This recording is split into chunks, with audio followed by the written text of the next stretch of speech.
याद रहे मेरा मार्ग संसार से विमुख होने का मार्ग नहीं। មិនថាជាទេវតាឬក៏ព្រះអនុទេមិនអាចគេចផុតពីកម្មពៀវេរាបានឡើយដោយសារតែអំពើរបស់ខ្លួនកណាជឿជាក់ចំពោះផលកម្មទាំងអស់យើងកើតមកជាមនុស្សមិនថាបុគ្គលណាម្នាក់ទេក៏ត្រូវតែជាប់ជំពាក់ជាមួយនឹងកម្មរបស់គេដែរ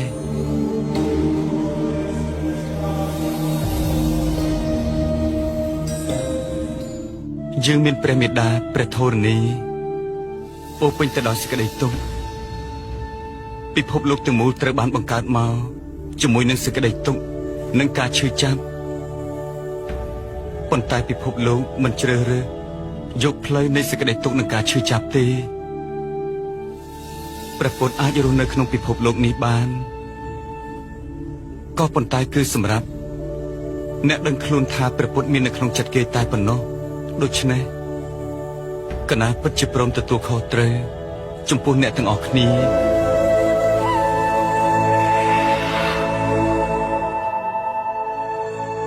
ជីវិតដែលបានកើតមក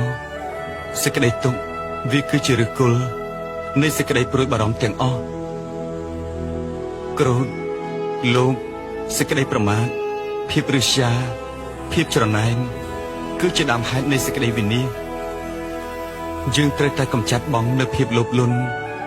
ដោយការបរិច្ចាគទានកើតនឹងស្លាប់មិនមែនទាំងពីរទេ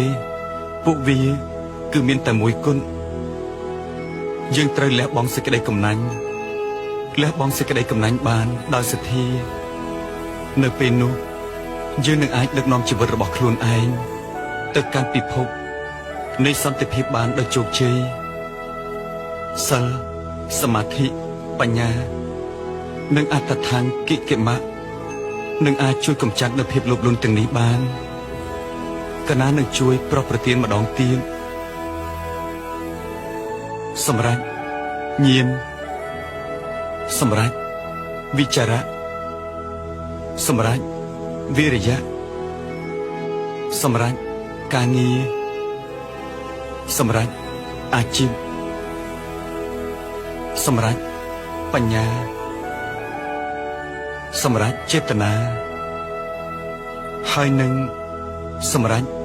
នៅការពិចារណា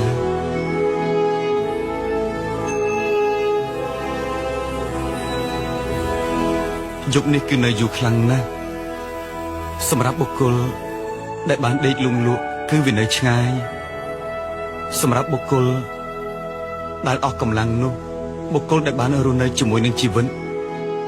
គឺមិនអើពើនឹងមិនបានគោរពទៅតាមផ្លូវត្រូវជីវិតគឺពោរពេញទៅដោយសេចក្តីទុក្ខចូលគំជឿនៅអ្វីដែលនៅក្នុងភាពងងឹត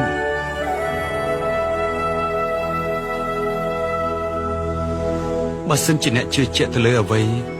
ដែលនៅក្នុងភាពងងឹតនោះគឺជារបស់មួយដែលធ្វើឲ្យមានក្តីទុក្ខការប្រោសទេសនារបស់បុគ្គលដ៏អស្ចារ្យឬមួយក៏ពួកគេស្ដាប់ទៅតាមអាវ៉ាត់របស់កណាចូលគំជឿនៅអ្វីមួយដ៏ងាយងាយ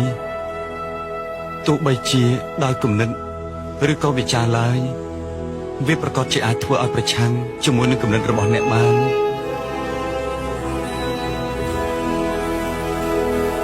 ព្រះពុទ្ធប្រសិនបើពុទ្ធទូលបង្គំចង្កល់ព្រះអង្គទៅផ្លូវសេចក្តីស្ងប់បានដែរទេមិនត្រូវឲ្យនរណាម្នាក់ជួបជាមួយនឹងទ្រង់ឡើយនៅពេលដែលទ្រង់កំពុងតែឆ្ពោះទៅកាន់នៃសេចក្តីស្ងប់នោះបើទ្រង់ជួបគ្រូរបស់ទ្រង់នៅក្នុងផ្លូវនោះហើយកណាមិនអាចបិទផ្លូវបានទេហើយប្រសិនបើទ្រង់ចំជួបជាមួយនឹងមេដារបស់ទ្រង់ប្រកាសជាអាចជួបបានចូលកុំមុសាជីវិតរស់នៅរបស់ទ្រង់គឺសម្រាប់ទៅលើទ្រង់ផ្ទាល់ចូលកុំចងចំណងជាមួយនឹងអ្នកណាម្នាក់